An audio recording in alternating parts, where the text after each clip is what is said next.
देखिए, absolute error, relative error and percentage error. तो इसमें सबसे पहले तो आपको ना पूरी प्रोसेस समझनी है कि एक्चुअल में ये सीक्वेंस चलता है पूरा, है ना। सबसे पहले हम रीडिंग लेंगे, रीडिंग के बाद उसमें से एब्सोल्यूट एरर निकालेंगे, फिर उसकी मीन एब्सोल्यूट एरर निकालेंगे, फिर रिलेटिव एरर निकालेंगे, उसमें से उसके परसेंटेज एरर कितने हैं वो फाइंड करेंगे ना। तो फिजिक्स में एक्चुअल में आप जब भी प्रैक्टिकल करो, है ना, अभी आपके प्रैक्टिकल स्टार्ट नहीं हुए हैं स्कूल में, तो जब भी आप प्रैक्टिकल लैब में जाओगे तो सबसे पहला जो प्रैक्टिकल है वो है आपका वर्नियर कैलिपर्स, है ना। वर्नियर कैलिपर्स क्या है मैं आपको बता देता हूँ कि vernier callipers is one type of measuring instrument, है ना। लेंथ को मेजर कर लेता है वो, और आपकी स्केल जो है वो मिनिमम 1 mm या फिर 0.1 सेंटीमीटर, जो हमने लास्ट लेक्चर में डिस्कस किया था, वो कम से कम उतना मेजर कर सकता है, लेकिन उससे भी नीचे जाना है ना। उससे भी एक पॉइंट डेसिमल प्लेस आपको आगे जाना है, मेजरमेंट करना है, तो उसके लिए वर्नियर कैलिपर्स यूज होता है ना। तो मेजरमेंट करने के लिए आप सबसे पहले प्रैक्टिकल वो देखेंगे। और फिजिक्स में होता क्या है कि जब भी प्रैक्टिकल होते हैं तो प्रैक्टिकल में आप डायरेक्टली, आप ऐसा नहीं कि एक ही रीडिंग लोगे तो आपका आंसर आ जाता है, वो ऐसा नहीं होता है फिजिक्स में। आप जब प्रैक्टिकल लैब में जाओगे तो आपको डिटेल में ये समझ में आएगा क्या किया जाता है। कि कोई भी, आप मान लो कि कोई भी मेजरिंग कर रहा है, मान लो कि कोई फॉर एग्जांपल आप लेंथ मेजर कर रहे हैं, तो आपको ऐसा नहीं कि एक ही बार लेंथ मेजर करके हाँ ये आपका आंसर सही है, ऐसा नहीं होता है। वहां पर आपको मेजरमेंट जो है वो 3 या 5 बार लेना पड़ता है ना, जनरली 3 बार लिया जाता है, या फिर कोई अच्छा एक्सपेरिमेंट डिटेल में करना है तो आप 5 बार उसका रीडिंग लीजिए। उसके बाद एक पूरी प्रोसेस करी जाती है ना। उससे कितनी एरर हो सकती है इसमें, आपका जो आंसर है वो 100% राइट है, वो ऐसा होता ही नहीं कभी, है ना। उससे भी कम, मतलब जैसे मैंने बताया था ना लास्ट टाइम में कि आपका आंसर 3.1 है, किसी का आंसर 3.15 भी आ सकता है, आपका 3.1 और 3.2 के बीच में है एक्चुअल में, है। तो उससे भी बीच का जो आप रीडिंग है वो ले सकते हैं, उससे भी आगे आप श्योर उसका आंसर निकाल सकते हैं। तो ये होता है। तो मान लीजिए क्या, फिर फॉर एग्जांपल आप कोई भी लेंथ का मेजरमेंट ले लें, तो मैं यहाँ पर क्या करता हूँ कि मेजरमेंट लेने पर मैं उसके रीडिंग लेता हूँ। मान लीजिए कि मैंने A1 रीडिंग लिया है ना, नाम देता हूँ मैं उसको रीडिंग को, A2 रीडिंग, A3 रीडिंग, ऐसा करके करके AN तक रीडिंग, जनरली मैं 5 तक लूँ या फिर AN तक, है ना। टेक्स्ट बुक में आपके जनरली AN तक लिखा हुआ है, बाकी 3 या 5 लिए जाते हैं प्रैक्टिकल में, ठीक है। तो मैंने ऐसे 5 या फिर N तक जनरली मैंने रीडिंग ले ली है अलग अलग। अब ये जो मेरे आंसर है वो सभी एक जैसे ही हो ऐसा जरूरी नहीं है, कुछ रीडिंग आगे पीछे भी होगी, अलग भी होगी, कुछ सेम भी होगी, ऐसे रीडिंग आते होंगे। तो मुझे इसमें से कौन सा मेरा बेस्ट रीडिंग कौन सा होगा इसमें, है ना। तो मुझे इसके लिए इसका एवरेज निकालना पड़ेगा। एवरेज का दूसरा नाम है मीन, आप 10th स्टैंडर्ड में सीख चुके हैं। तो मैं यहाँ पर निकालूंगा ए मीन। तो ए मीन होता क्या है, so we can write A1 plus A2 plus A3, है ना। मैं फॉर एग्जाम्पल 5 ही लेता हूँ जनरली, चलिए तो जल्दी से समझ में आ जाएगा। A4 प्लस A5, और एवरेज निकालना है तो मैं क्या करूंगा, डिवाइड बाई 5, अगर n है तो डिवाइड बाई n कर दीजिए, नंबर ऑफ रीडिंग्स। ठीक है, तो मैंने क्या किया, इसका एवरेज निकाला। हाँ, तो अब ये जो रीडिंग, अब मेरा जो आंसर आ रहा है, हाँ वो एग्जैक्ट आंसर के नजदीक होगा, बहुत ही नजदीक होगा ये। हाँ, तो ये मेन निकाला। अब इसमें कुछ एरर भी तो हो सकती है ना, कुछ अभी भी एरर है, तो कितनी एरर मैं मानूं। तो रीडिंग लिखने का तरीका समझना, सबसे पहले क्या निकाला जाता है, मीन निकाला जाता है। सीक्वेंस समझना, सीक्वेंस याद भी रखना है, क्योंकि आपको अगर लास्ट में सीधा परसेंटेज एरर पूछ ले तो परसेंटेज एरर पूछने पर आपको ये स्टेप सभी करने हैं और लास्ट में परसेंटेज एरर आती है। ठीक है, तो ये सीक्वेंस याद रखना है आपको। तो सबसे पहले आपको निकालना पड़ेगा मीन। मीन के बाद आता है आपका एब्सोल्यूट मीन। एब्सोल्यूट एरर आता है, उसके बाद एब्सोल्यूट मीन आएगा सर, उसके बाद, है ना, ए मीन निकाला आपने। अब बात आती है आपकी एब्सोल्यूट एरर की। एब्सोल्यूट एरर है क्या, चलिए। तो एब्सोल्यूट एरर क्या है, अभी देखो एक जनरल में, अभी तो क्या जनरलाइज फॉर्मूला हम पढ़ रहे हैं, उसके बाद सीधा न्यूमेरिकल देखेंगे, तो न्यूमेरिकल में वो स्टेप्स अभी ऐड कर देंगे ना, तो एक ही बार में आपको याद भी हो जाएगा कि कैसे सीक्वेंस चलते हैं सारे। एब्सोल्यूट एरर ये होता है कि आपका जो मीन आंसर आया है ए मीन, है ना, अगर मान लो एब्सोल्यूट का सिंबल कैसा है, डेल्टा A1 ऐसे, है ना, पहले का। अगर मान लो A1 रीडिंग है तो उसका एब्सोल्यूट एरर क्या होगा, तो delta A1 is equal to, मैं यहाँ पर लिखूंगा आपका जो रीडिंग है A1, उसमें से मैं ए मीन को माइनस कर दूंगा, और उसके लिए मैंने दो बाजू में मॉड्यूलस लिखे हुए, आप देखो ध्यान से, है ना। मॉड्यूलस लिखने का रीजन क्या है पता है, कि कभी आपका A1 minus A mean plus भी हो सकता है, माइनस भी हो सकता है, तो आपको हमेशा ही वो पॉजिटिव कंसिडर करना है।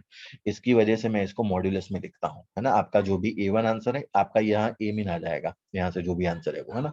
तो ए मीन और A1 का जो डिफरेंस है उसको कहा जाता है एब्सोल्यूट एरर। तो मैं डेल्टा A1 निकालूंगा, वैसे यहाँ से डेल्टा A2 निकालूंगा, तो डेल्टा A2 निकालने का तरीका A2 माइनस ए मिन, है ना। ऐसे करते करते कहाँ तक जाऊंगा मैं, 5 तक। तो delta A5 is given by A5 minus A min. चलिए, तो ये मेरी हो गई एब्सोल्यूट एरर। तो एब्सोल्यूट एरर कुछ भी नहीं है, डिफरेंस है आपका किसका, इंडिविजुअल आपने जो रीडिंग लिया है उसका और मीन का, है ना, ए मीन का, इन दोनों का जो डिफरेंस है उसको कहा जाता है एब्सोल्यूट एरर। अब एब्सोल्यूट एरर के बाद अब मैं लूंगा एब्सोल्यूट का भी मीन, है ना, उसको कहा जाएगा एब्सोल्यूट मीन। अब देखो नेक्स्ट टॉपिक आपका ये हो जाएगा आपका एब्सोल्यूट मीन। इसका भी मैं मीन निकालूंगा। अब तो इसका मीन निकालना तो आपको आता ही है, कुछ करना नहीं है ना, इसको ऐसे लिखेंगे। अब लिखना है तो डेल्टा ए मीन ऐसे लिखा जाएगा। अब बताओ मीन निकालना है तो delta A1 plus delta A2 plus delta A3 plus delta A4 plus delta A5 divide by 5। Mean निकालना मतलब एवरेज निकालना। तो 5 रीडिंग मैंने जनरली यहाँ पर सिलेक्ट किए हैं, तो मैं डिवाइड बाई समीशन करके सबका डिवाइड बाई 5 कर दूंगा। चलिए, तो ये हो गया आपका डेल्टा ए मीन। चलिए, अब डेल्टा ए मीन आ गया। अब आपका जो रीडिंग है, अब फिजिक्स में जो रीडिंग लिखने का, लेबोरेटरी में जब भी जाएंगे तभी आपको ये काम लगने वाला है। बाकी तो थियोरेटिकल कॉन्सेप्ट आपको मार्क मिला जाएगा, लेकिन नॉलेज कहाँ से मिलेगी, प्रैक्टिकल लैब से। तो प्रैक्टिकल लैब में अब आपको रीडिंग लिखना है। अब तो देखना ध्यान से रीडिंग लिखा कैसे जाता है। तो आपका जो आंसर है ना, वो आंसर, अब रीडिंग कितना आपने, कितना रीडिंग दिया, 1 से 5 लिया, जनरली मैंने 5 सिलेक्ट किया। अब उसमें से एग्जैक्ट रीडिंग कौन सा है, तो आपका जो एग्जैक्ट आंसर लिखने का तरीका है ना, तो यहाँ पर मैं लिखता हूँ रीडिंग। बहुत ही ध्यान से समझना है, ये आप जब भी लैब में जाओगे तभी आपको डिटेल में समझ में आएगा, लेकिन ये भी से याद कर लो। रीडिंग कैसे लिखा जाएगा, तो reading A is given bye, ऐसे लिखा जाता है ए मीन प्लस और माइनस डेल्टा ए मीन। ये प्लस और माइनस लिखने का रीजन क्या है कि आपकी एरर जो है ना वो प्लस भी हो सकती है या फिर माइनस भी हो सकती है। तो आपका रीडिंग का जो रेंज है तो आपका रीडिंग का रेंज क्या हो गया, देखो ध्यान से। अगर मान लो कि मैं अगर एग्जैक्ट रीडिंग अब बताऊं, तो आपका जो आंसर है इन दोनों के बीच में आएगा। ये मान लो कि A mean minus delta A mean less than और equal to A, less than और equal to A mean plus delta A mean. आपका जो आंसर है इन दोनों के बीच में, देखो एक बार प्लस और एक बार माइनस, तो इन दोनों के बीच में ही आपका जो एग्जैक्ट आंसर है वो रहेगा। तो ये है आपका एग्जैक्ट आंसर, है ना। तो डायरेक्टली आप ऐसे आंसर नहीं निकाल सकते, आंसर निकालने का एक तरीका है ना, एक ही रीडिंग आंसर नहीं होता है आपका। इतनी प्रोसीजर करने के बाद ये सब आप अभी तो जस्ट बेसिक लेवल पर सीखेंगे लैब में, है ना। आप जब भी अगर आगे रिसर्च लेवल में जाएंगे तो रिसर्च लेवल में ये आईआईटी में सिखाया जाता है जनरली, है ना, कि ये अगर मान लो कि कुछ भी से गलत हुआ ना इसमें, तो आपके प्रोफेसर जो है वो इसको एक्सेप्ट नहीं करते हैं। तो ये प्रॉपर वे है रीडिंग लेने का, आपके आंसर निकालने का। जब भी हम रिसर्च लेवल पे जाते हैं तभी हम इसको यूज करेंगे, है ना। बाकी अभी तो आप बेसिक लेवल पर लैब में जो वर्नियर कैलिपर्स हैं, फिर उसके बाद माइक्रोमीटर स्क्रू गेज आएगा, उसमें भी रीडिंग लेने के तरीके आपको ऐसे ही लेना है। तो पूरा ऐसे करके अब बात आती है आपकी relative error and percentage error, दो बची है। तो अब रिलेटिव एरर क्या होती है, तो रिलेटिव एरर, चलिए, तो रिलेटिव एरर निकालने का तरीका देखिए ध्यान से। रिलेटिव एरर कुछ है नहीं, रिलेटिव एरर ऐसे लिखेंगे हम, delta A mean divide by a mean, इन दोनों का जो रेशियो है उसी को कहा जाता है रिलेटिव एरर। और उसके बाद लास्ट में है आपकी परसेंटेज एरर। तो ये जो परसेंटेज एरर है वो भी कुछ नहीं है, ये जो रिलेटिव एरर है delta A mean divide by a mean, उसको मल्टीप्लाई बाय 100 कर दो, तो आपको जो भी है परसेंटेज एरर यहाँ से मिल जाएगी। तो मल्टीप्लाई बाय 100%, ये आपकी एरर हो जाएगी परसेंटेज एरर। ठीक है, तो बहुत ही आसान है, इतना काम करना है। तो देखिए मतलब पहले स्टेप से आप स्टार्ट करेंगे तो लास्ट स्टेप तक आपको इसको कंटिन्यू करना है। अगर परसेंटेज एरर आपको पूछे तो आपको समझ में आ गया कि पहले से लेकर लास्ट तक आपको कैलकुलेशन करनी ही पड़ेगी।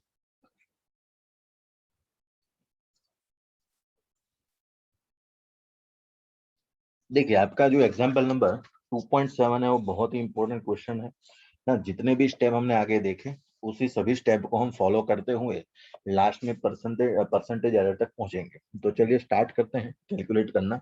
तो देखो आपको कहा गया है क्वेश्चन में कि कोई रीडिंग कर रहे हैं, time period of oscillation of simple pendulum ना। सिंपल पेंडुलम जो है उसका टाइम पीरियड है ना, पेंडुलम आपने देखा होगा सिंपल, जो घड़ी में पहले पुराने जमाने की घड़ी में ये आते थे, है ना। तो पेंडुलम, तो उसका टाइम पीरियड निकालना होता है। तो ये जो है आप SHM simple harmonic motion chapter number 14 है ना, इलेवेंथ में आप पढ़ने वाला है। तो अभी बहुत देर है, लेकिन अभी सिंपल हम बाय प्रैक्टिकल इसको हम देख लेते हैं। चलिए तो स्टार्ट करते हैं। तो उसने क्या मेजर किया कि कितने रीडिंग लिए, देखो reading number 1, reading number 2, 3, 4 and 5। तो उसने जो टाइम पीरियड मेजर किया वो 5 अलग अलग है ना। जैसे मैंने कहा ना कि हर बार एक आपका सेम आंसर है वैसा जरूरी नहीं है, कुछ ना कुछ मतलब ऊपर नीचे होगा रीडिंग। तो पहली बार लिया तो 2.63 आया, फिर उसके बाद 2.56 आया उसका आंसर, फिर 2.42 आया, है ना। तो उसके बाद उसने लास्ट में कहा कि परसेंटेज एरर तक आपको जाना है। तो चलिए स्टार्ट करते हैं। सबसे पहले बताओ क्या निकाले, मीन निकाले। 5 रीडिंग है आपके पास, देखो A1 is equal to 2.63 second, फिर उसके बाद A2 है आपका 2.56 सेकंड, फिर उसके बाद A3 है आपका 2.42 सेकंड, उसके बाद A4 है आपका 2.71 एंड A5 जो है आपका 2.80, है ना। चलिए तो 5 रीडिंग आपके हो गए। बताओ सबसे पहले मीन निकालेंगे, तो ए मीन निकाल दीजिए। चलिए क्या करना है, सबका summation divide by number of reading. कितने रीडिंग है, 5 है, तो 5 से मैं डिवाइड मार देता हूँ। 2.63 plus 2.56 plus 2.42 plus 2.71 plus 2.80 divide by 5। बताइए क्या आंसर आ रहा है इसका।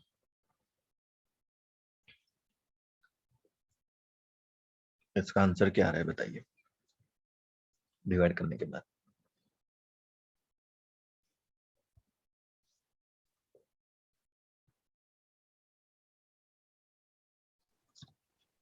सर 2.624। यस वेरी गुड, 2.624 है ना। मैं सिर्फ 2.62 लिखता हूँ क्योंकि 4 है, तो 4 अगर राउंड ऑफ करेंगे तो लेस देन 5 है, तो आगे के नंबर में कुछ ऐड करना नहीं है ना। ये लेवल की बात आप 9th-10th में इतना सीखे हैं, है ना। अभी मतलब राउंड ऑफ करने का अभी बाकी है, वो आगे सिखाया जाएगा। सिग्निफिकेंस फिगर और राउंड ऑफ के सभी रूल आपको सीखने हैं डिटेल में भी। तो ये जनरली मैंने चलो 4 निकाल दिया, तो वो तो आपको पता ही है कि आगे के कुछ ऐड करना नहीं है। तो 2.62 सेकंड में यहाँ से मेन लिख सकता हूँ। उसके बाद बताओ क्या था इसके बाद निकालने का, याद करो। एब्सोल्यूट एरर निकालेंगे। डेल यस हाँ, सर। एब्सोल्यूट एरर, उसको नाम दिया जाएगा एब्सोल्यूट एरर। तो चलिए स्टार्ट करते हैं एब्सोल्यूट एरर निकालने का। और एब्सोल्यूट आपको पता है, मैं लिखूंगा यहाँ पर डेल्टा A1, है ना। तो डेल्टा A1 बताओ क्या लिखूंगा, A1 माइनस ए मीन, और उसको मैंने मॉड्यूलस में लिखा था, याद है ना आपको, क्योंकि वो माइनस कभी भी आ सकता है, कभी प्लस आ सकता है, तो आपको तो हमेशा प्लस ही लिखना है इसलिए। चलिए तो ए मीन आपका कितना है, देखो 2.62 माइनस A1 कितना है 2.63। बताओ कितना आया पहला, 0.01, ठीक है ये आया पहला। उसके बाद delta A2 is equal to A2 minus A mean. चलिए A2 मतलब A2 कितना दिया गया है आपको 2.56 माइनस 2.63 62 सॉरी 2.63 माइनस, ऊपर वाले में गलती हो गई क्या, आगे पीछे लिख दिया। हाँ एक मिनट, ऊपर वाले में आगे पीछे लिख दिया है, वो करेक्ट कर लेना पहले। आपका जो मीन है वो 2.62 है यहाँ पर। चलिए एक minute, let me correct first. A1 का जो रीडिंग है वो है आपका 2.63 माइनस ए मीन जो है वो आपका 2.62 है ना, लेकिन मॉड्यूलस में लिया है तो वो तो वैसे भी प्लस लिया, कोई प्रॉब्लम नहीं है, वैसे भी प्लस आता था। चलिए अब इसमें सेकंड में करेक्ट कर लीजिए थोड़ा, जो 2 पॉइंट यहाँ पर 2.56 जो है आपका रीडिंग है A2, और आपका मेन जो आया है 2.62। बताओ डिफरेंस कितना अब इसमें। -0.06। यस, अब मैं लिखूंगा उसमें 0.06 ओनली, है ना, क्योंकि मैंने कहा ना लास्ट में तो देखो प्लस ही करना है आपको अल्टीमेटली। आप देखो टेक्स्ट बुक के देखोगे ना तो उसने ये मॉड्यूलस वाला नहीं किया है, लेकिन मैं मॉड्यूलस वाला करवा देता हूँ। इसका रीजन क्या है, बाद में आपसे गलती हो सकती है, आप जब भी इसका एवरेज निकालेंगे ना तो माइनस का माइनस रह जाएगा और फिर वो गलत हो जाएगा, है ना। इसलिए मैं इसको पहले से मॉड्यूलस में डाल देता हूँ पूरा। चलिए उसके बाद डेल्टा A3 बताओ A3 माइनस ए मीन लिखेंगे यहाँ पर। चलो A3 की वैल्यू बताओ, A3 की वैल्यू है 2.42 माइनस 2.62। चलिए बताइए कितना आया ये आंसर। 0.20। 0.2। यस 0.2 लिखो या फिर 0.20 लिखिए, दोनों सही है। 0.2 सेकंड है ना, पीछे जीरो लगाते जाओ, उससे कोई मतलब फर्क नहीं पड़ेगा, कितने भी जीरो लगा दो उससे। Delta A4 is equal to A4 minus A mean is equal to A4 reading है आपका 2.71 माइनस 2.62। बताओ कितना हुआ ये difference. 0.09। 0.09 second. Yes and then last one is data A5 minus A mean. चलिए A5 जो है वो आपके यहाँ से A5 जो है फिफ्थ रीडिंग है आपका 2.80 माइनस 2.62। बताइए कितना 18 मतलब 0.18 सेकंड। यस ठीक है। अब क्या निकालना था बताओ इसके बाद। Sir delta A mean. Average absolute mean. Yes sir average. Yes sir. Delta A mean is written by, सबका कर दो sum divide by 5। Delta A1 delta A2 delta A3 plus delta A4 plus delta A5 divide by 5। Okay चलो ये 0 point देखो, अभी क्या है book में लास्ट में ये सम प्लस किया है ना, तो पहले से ही प्लस रखो, कभी गलती ना हो। 0.01 plus 0.06 plus 0.2 plus 0.09 plus 0.18 divide by 5। बताओ अभी आंसर क्या आता है आपका निकल कर।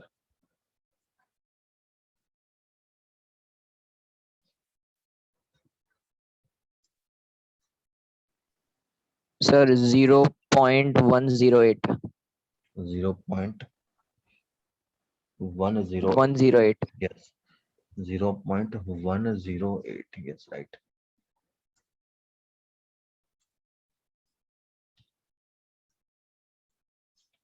Delta a 0.108। ओके अब देखो क्या यहाँ पर मुझे राउंड ऑफ करना चाहिए क्या, 8 को निकालना चाहिए। अब समझो Yes, sir. 0 पॉइंट के डेसिमल के बाद अगर 8 को निकालना है तो आगे मुझे क्या 1 ऐड करना चाहिए। सोच के बताओ जरा। Yes, sir. है ना। Yes, तो sir. क्या मैं इसको 0.11 ऐसा लिख सकता हूँ क्या, है ना, ये भी तो सही है। Yes, sir. है ना, तो आप ऐसे भी इसको लिख सकते हैं। चलिए तो 0.11 ये हो गया आपका आंसर डेटा आई मीन। अब देखो मैंने क्या रीडिंग के बारे में बताया था लास्ट में, है ना, तो रीडिंग कैसे लिखा जाएगा। अब बात आती है आपकी रीडिंग की। चलिए तो सबसे पहले मैं रीडिंग निकाल देता हूँ, है ना, रीडिंग आपको समझा देता हूँ पहले इसको कि रीडिंग कैसे होता है इसका। चलिए ये हो गया आपका रीडिंग। एक मिनट, पॉइंट ये पतला क्यों लिखा जाता है, ओके सिलेक्शन गलत हो गया। चलिए अब रीडिंग समझो पहले, इसका रीडिंग ऐसे लिखा जाएगा। देखो रीडिंग जैसे मैंने बताया था ना आपको कि क्या लिखा था, पहले तो मीन, है ना, मीन के बाद आपने देखा था परसेंटेज ये मीन, है ना, उसका मीन वैल्यू मतलब इतनी एरर आ सकती है। इसका मतलब कि आपका जो रीडिंग है वो 2.62 है और उसके पीछे लिखा जाएगा प्लस और माइनस 0.11 को लिखो या फिर 0.1 लिखो, कोई प्रॉब्लम नहीं है, इतना रीडिंग है आपका इसका मतलब, है ना। अब इस रीडिंग को अगर आप ध्यान से समझो, है ना, अब ध्यान से समझना इसका मीनिंग क्या होता है। आपकी जो एरर है ना वो प्लस भी हो सकती है और माइनस भी हो सकती है, मतलब आपका जो रीडिंग है उसकी रेंज निकालनी है ना। ये क्वेश्चन बहुत ध्यान से समझना, ये 12th में रजिस्टर की वैल्यू निकालने पर एक बहुत ही बढ़िया जेईई में क्वेश्चन पूछा गया था इसका, ये तब इसका यूज आया था, है ना, 12th में जाकर। मतलब 11 12 का तो वो तो कंबाइन ही होता है जेईई का पेपर, तब इसका यूज किया था उसने बहुत ही बेस पार्ट के लिए। तो इसका मतलब हुआ कि आपका जो रीडिंग है वो 2.62 माइनस 0.1 से लेकर आपका जो रीडिंग है वो लेस देन और इक्वल टू 2.62 प्लस 0.1 या इसकी रेंज में होगा आपका एग्जैक्ट आंसर। क्या ये क्लियर है। अब ये एरर के साथ निकला। आपका जो आंसर है वो 2.62 है, उसमें इतनी एरर हो सकती है, कितनी, 0.1 जितनी। अब 0.1 जितनी एरर कैसे हो सकती है, तो प्लस भी हो सकती है और माइनस भी हो सकती है। अगर प्लस हुआ तो आपका रीडिंग मैक्सिमम कितना हो जाएगा, 2.63 मैक्सिमम रीडिंग आपका। और मिनिमम रीडिंग कितना होगा अगर माइनस हुआ तो 2.62 माइनस 0.1, उसका मतलब हुआ 2.61। तो आपकी जो रेंज है रीडिंग की, है ना, वो आप रेंज यहाँ से लिख सकते हैं। रेंज जो है वो 2.61 से लेकर 2.63 तक है, ये रेंज होगी आपके रीडिंग की। क्या ये क्लियर है अब डेटा पूरा रेंज का? ठीक है, चलिए अब अभी क्या बचा है देखो, relative error and percentage error. Yes, अभी दो पार्ट बचे हैं छोटे से। चलो मैं यहाँ पर डाल देता हूँ इसको, है ना, राइट साइड में कोने में आ जाएगा, पेज चेंज करने की रिक्वायरमेंट नहीं है इसमें। बताओ रिलेटिव एरर क्या था आपका, रिलेटिव एरर बताइए, फॉर्मूला क्या था रिलेटिव एरर का? Delta A mean upon A mean. Yes, very good, delta A mean divide by a mean. चलिए डेल्टा ए मीन क्या है आपका, तो 0.1 है यहाँ पर, है ना, तो 0.1 डिवाइड बाई, ये हो जाएगा आपका ए मीन कितना आया 2.62, 2.6 लिख दीजिए, कोई प्रॉब्लम नहीं। तो ये होगा आपका जो भी आंसर है वो रिलेटिव। अब परसेंटेज में चेंज करना है, तो परसेंटेज एरर कुछ नहीं है, रिलेटिव को मल्टीप्लाई कर दो 100 से, है ना, तो 0.1 डिवाइड बाई 2.6 मल्टीप्लाई बाई 100, जो भी है परसेंटेज में आ जाएगा। बताओ अब ये कितना आता है परसेंटेज?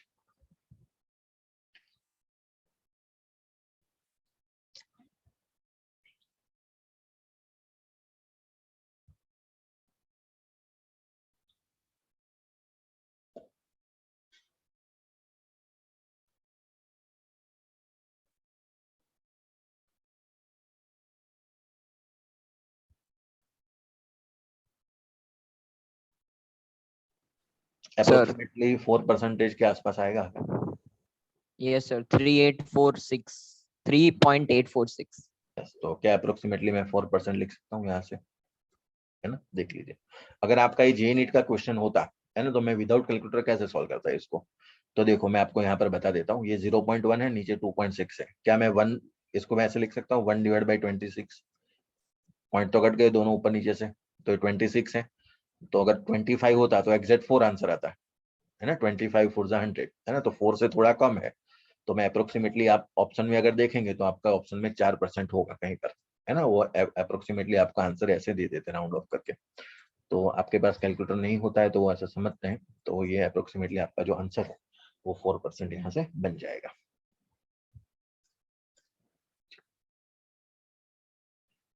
देखो अब आपका जो टॉपिक है कॉम्बिनेशन ऑफ एरर, और कॉम्बिनेशन ऑफ एरर में आपको 3 टॉपिक पढ़ने हैं टोटल, है ना। तो सबसे पहला जो पार्ट है उसमें एरर ऑफ अ सम और अ डिफरेंस, है ना।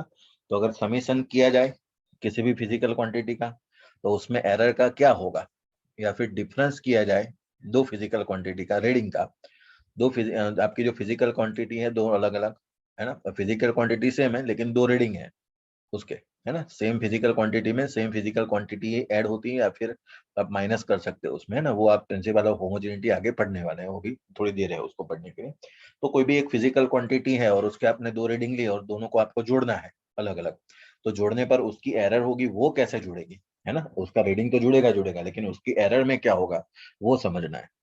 तो चलिए स्टार्ट करते हैं। तो आपके पास, आप कोई मान लो कि किसी एक स्टूडेंट ने वो रीडिंग लिया, वो लेकर आ रहे हैं, तो मान लीजिए वो एरर के साथ ही रीडिंग लाएगा, तो उसका रीडिंग ऐसा है, मान लीजिए ए प्लस और माइनस, यहाँ पर डेल्टा ए, है ना।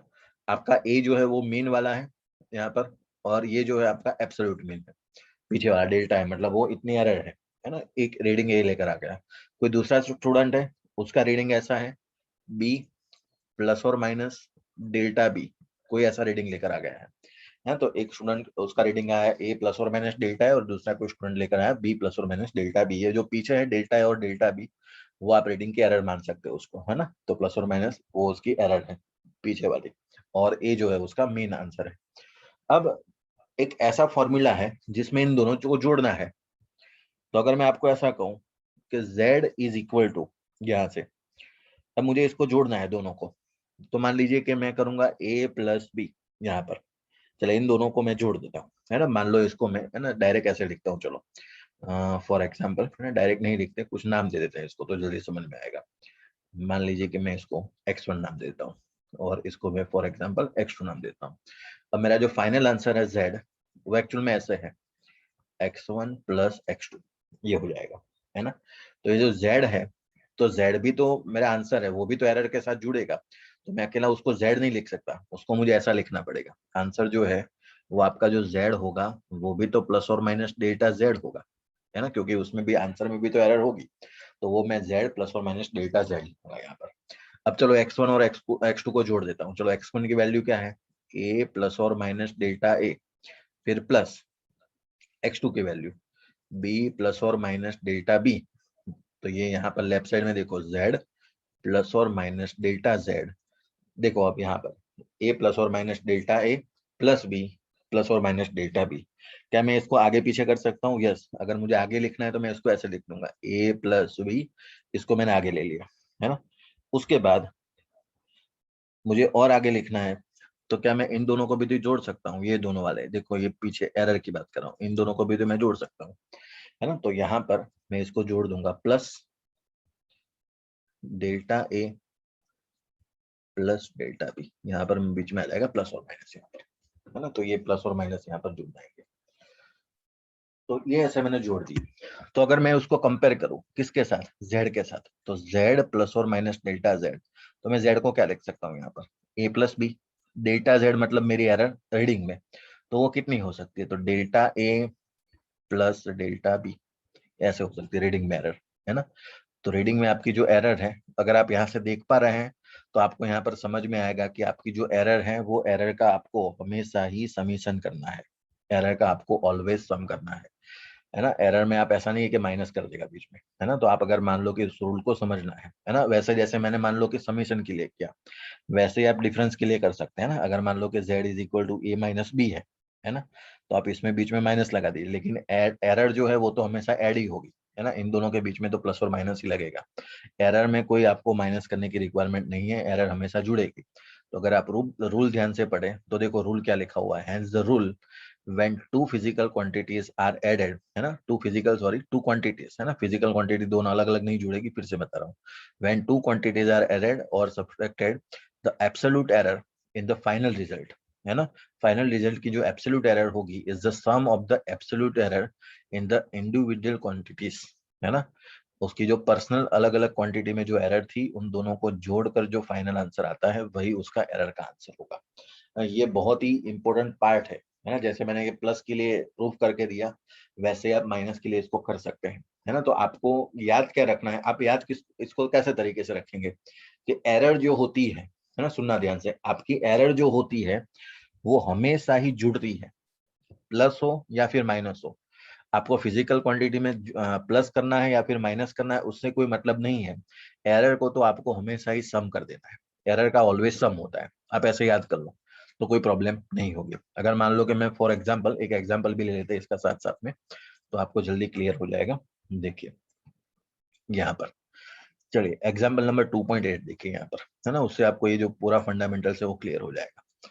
देखो उसने क्या कहा है इसमें कि the temperature of two bodies measured by a thermometer.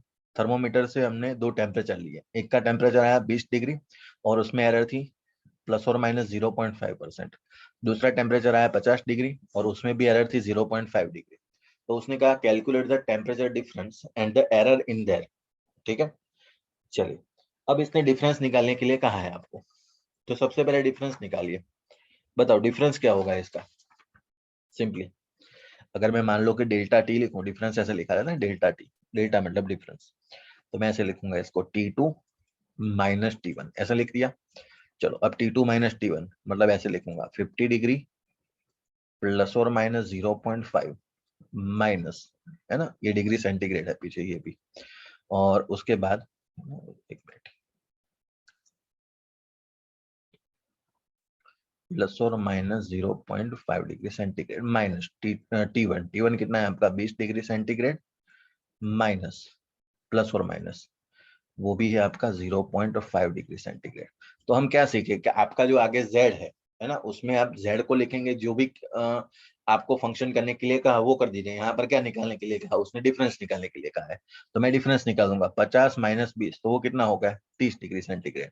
अब इसमें एरर में क्या करेंगे, तो एरर तो हमेशा ही क्या करनी है, आपको जोड़नी है। तो मैं प्लस और माइनस 0.5 प्लस 0.5, तो आपका जो फाइनल आंसर है वो हो जाएगा, बताओ 0.5 प्लस 0.5 ये हो जाएगा आपका पूरा 1, या फिर 1.0 लिख सकते हैं वैसे, 1.0 डिग्री सेंटीग्रेड, ये है आपका फाइनल आंसर।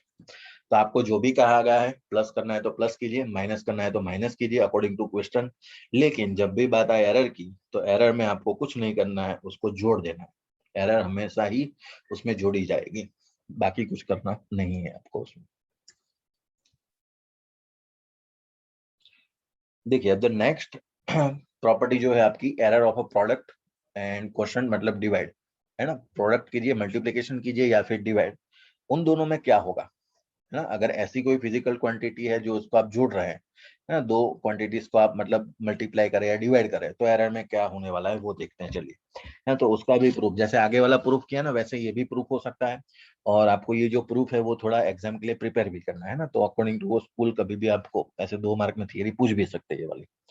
तो अगर मान लो कि कोई फिजिकल क्वांटिटी, फिर से कोई रीडिंग है ए प्लस और माइनस डेल्टा है, वैसे ही फॉर एग्जांपल लिया जाता है, और दूसरा रीडिंग है आपका बी प्लस और माइनस डेल्टा बी, ये ऐसे दो रीडिंग है।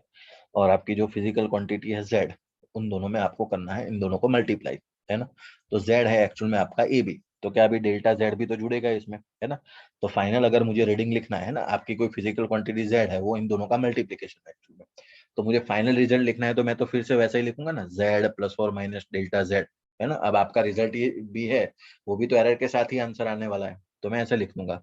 तो इन दोनों को मुझे क्या करना है, मल्टीप्लाई, तो मैं इसको मल्टीप्लाई करूंगा, देखना ध्यान से, ए प्लस और माइनस डेल्टा ए, और उसके पीछे मल्टीप्लीकेशन आ जाएगा बी प्लस और माइनस डेल्टा बी। अब मुझे मल्टीप्लीकेशन करना तो आता है, बहुत ही आसान, पहले का पहले के साथ। चलो तो ए बी लिखा जाएगा, फिर दूसरा यहाँ से प्लस और माइनस अब बीच में आ जाएगा, यहाँ पर देखो ये इसका इसके साथ, ये इसका इसके साथ, फिर इसका मल्टीप्लीकेशन सेकंड के साथ, है ना, ऐसे कर रहा हूँ। फिर आ जाएगा आपका प्लस और माइनस डेल्टा बी इंटू ए, फिर ये वाला प्लस और माइनस, यहाँ से आ जाएगा डेल्टा ए इंटू बी, फिर इसका चौथे के साथ, लास्ट वाले के साथ। तो ये हो जाएगा आपका प्लस और minus delta a into delta b, ऐसे हो जाएगा ना मल्टीप्लीकेशन आपका, a plus b, a one plus b one, multiplication a two plus b two, ऐसे करके, है ना, चेन रूल लगा दिया साथ साथ। और यहाँ पर है z प्लस और माइनस डेल्टा z। अब यहाँ पर एक स्टेप आपको याद रखना है इसके प्रूफ में, कि आपको जो लेफ्ट हैंड साइड है ना, उसको z से डिवाइड मार देना है। मतलब लेफ्ट हैंड साइड को मैं z से डिवाइड मार रहा हूँ, यहाँ से z से, यहाँ से z से मतलब। और राइट हैंड साइड जो है उसको मैं डिवाइड मार रहा हूँ ए बी से, है ना, देखते जाना। अब इसको मैं डिवाइड मार रहा हूँ ए बी से, तो यहाँ भी ए बी से डिवाइड मारो, या मतलब सभी जगह पर ए बी से डिवाइड मारते चलो, है ना। छोटा सा डेरिवेशन है, याद हो जाएगा। लेफ्ट हैंड साइड से आपको z से डिवाइड मारना है, और राइट हैंड साइड को आपको ए बी से डिवाइड मारना है। देखो ये हो गया 1 प्लस और minus delta z by Z, यहाँ पर ये तो 1 बच जाएगा। फिर प्लस और माइनस, देखो ए से ए कैंसल, तो डेल्टा बी बाई बी ऐसा बच जाएगा। फिर यहाँ पर बी से बी कैंसल, तो यहाँ पर प्लस और minus delta a divide by a बच जाएगा। और ये वाला जो पार्ट है ना, लास्ट वाला पार्ट, वो आप निगलेक्ट कर सकते हैं। इसका रीजन क्या है, देखना ध्यान से। आपने जो भी रीडिंग लिख रहे थे, है ना, अब तक मान लो कि आपने वो आगे टेम्परेचर वाला क्वेश्चन किया, तो टेम्परेचर वाले क्वेश्चन में ऐसा था क्या, 20 प्लस और माइनस 0.5 करके, है ना। तो ये आपकी एरर थी, मतलब आप ऐसे लिखोगे ए प्लस और माइनस डेल्टा ए ऐसे करके, फिर बी प्लस और माइनस डेल्टा बी, कुछ ऐसा रीडिंग था उसमें, 30 प्लस और माइनस 0.5, है ना। तो ये वाला पूरा टर्म है ना, समझना। ये टर्म देखो, delta A delta B divide by A B, अगर इसको मैं वैल्यू पुट करूँ तो होगा क्या, डेल्टा ए देखना ध्यान से, डेल्टा ए मतलब ये होता है 0.5, डेल्टा बी होता है आपका 0.5, डिवाइड बाई ए और बी मतलब 20 मल्टीप्लाई बाई 30। बताओ क्या ये जो वैल्यू आएगी वो लेस देन उसमें से जो 1 है, क्या वो बहुत बड़ा होगा कंपेयर टू 10 टू 0, 0.000 समथिंग कुछ वैल्यू आएगी क्या, देखो 0.5 Yes, sir. 0. तो क्या ये जो पूरी वैल्यू है उसको मैं निगलेक्ट कर दूंगा, ये पूरे टर्म को, लास्ट वाले को, है ना, इसकी वजह से इसकी जो वैल्यू है ना वो टेंस टू 0 आती है, इसकी वजह से मैं पूरे टर्म को निगलेक्ट कर सकता हूँ। और इसमें आप देख पा रहे हैं तो ये तो 1 से 1 तो कैंसिल हो गया लेफ्ट हैंड साइड और राइट हैंड साइड, तो यहाँ पर मैं ऐसे लिख दूंगा delta z by z is equal to, अब मैं पूरा इसको मॉडिफाई कर देता हूँ, delta a by a plus delta b by b, लो हो गया।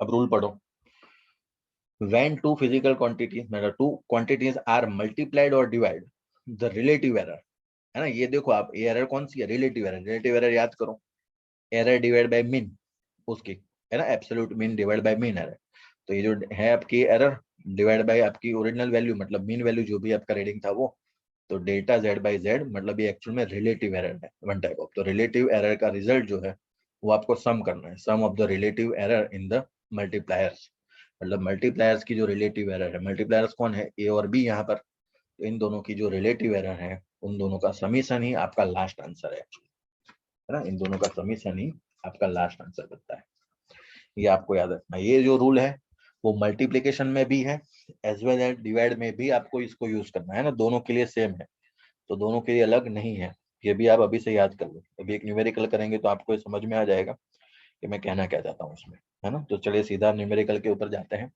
फिर से मैं कहना चाहूंगा ये जो लास्ट वाला फॉर्मूला है वो देख लीजिए एक बार, है ना, लास्ट वाला फॉर्मूला ये पूरा फॉर्मूला आप देख लीजिए, डेल्टा z बाई जेड, है ना, यहाँ पर दो है ना a और b, ऐसा c होते तो डेल्टा c बाई सी और जुड़ जाता, है ना, अगर डिवाइड में होता a डिवाइड बाई b तो भी यही आंसर आता, मल्टीप्लिकेशन में है तभी भी यही आंसर आता, क्योंकि जो रूल है वो प्रोडक्ट और क्वोशंट दोनों के लिए है ना, ये भी याद रखना।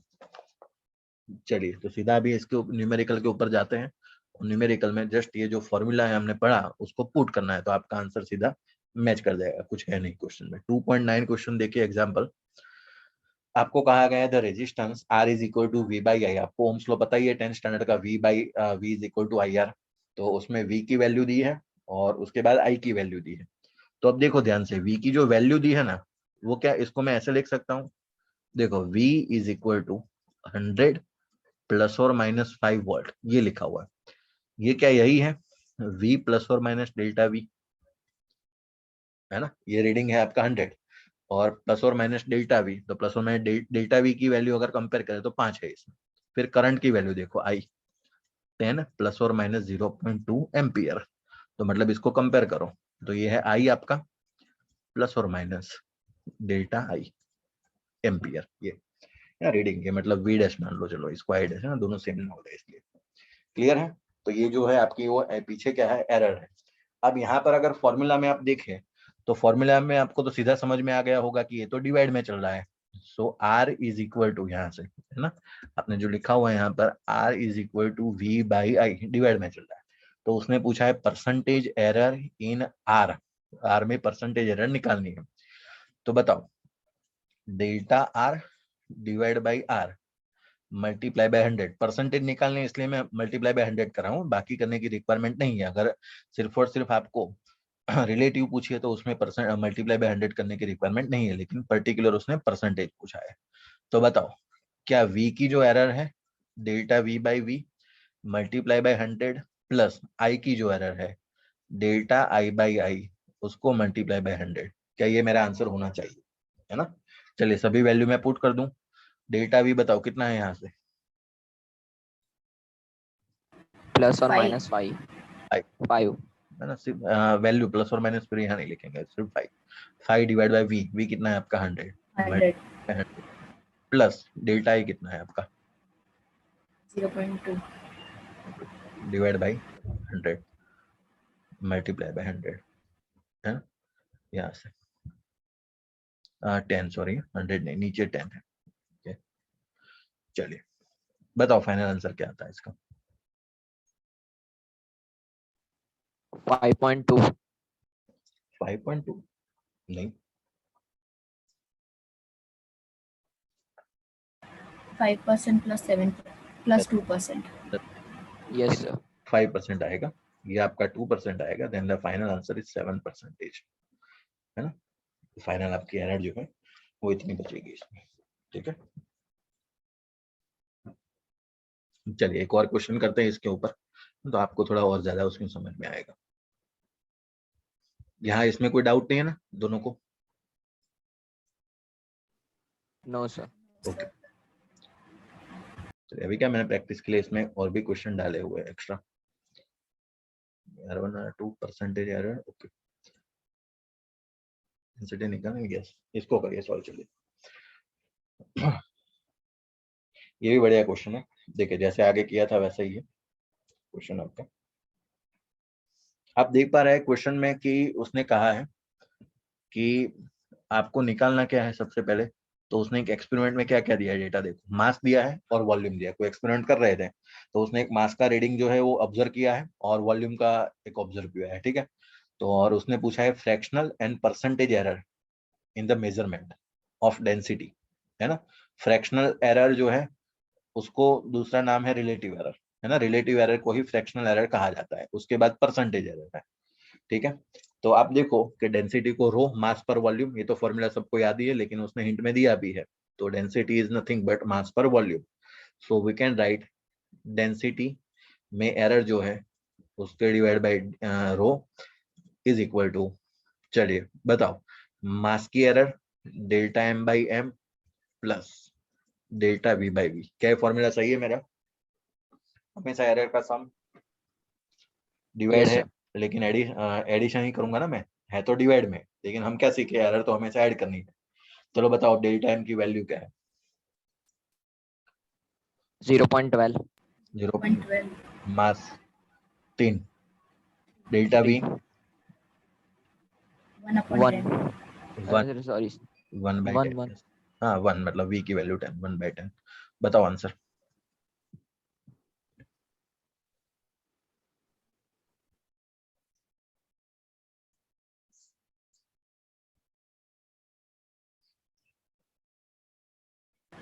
फोर्टीन परसेंट 14%, यस मतलब 0.14 एंड देन 14%, है ना। मतलब ये आपका आंसर जो है वो 0.14 आएगा इसका, है ना। और परसेंटेज निकालना है तो 0.14 मतलब फ्रैक्शन जो है उसको मल्टीप्लाई बाय कर दीजिए, 100 कर दीजिए, है ना।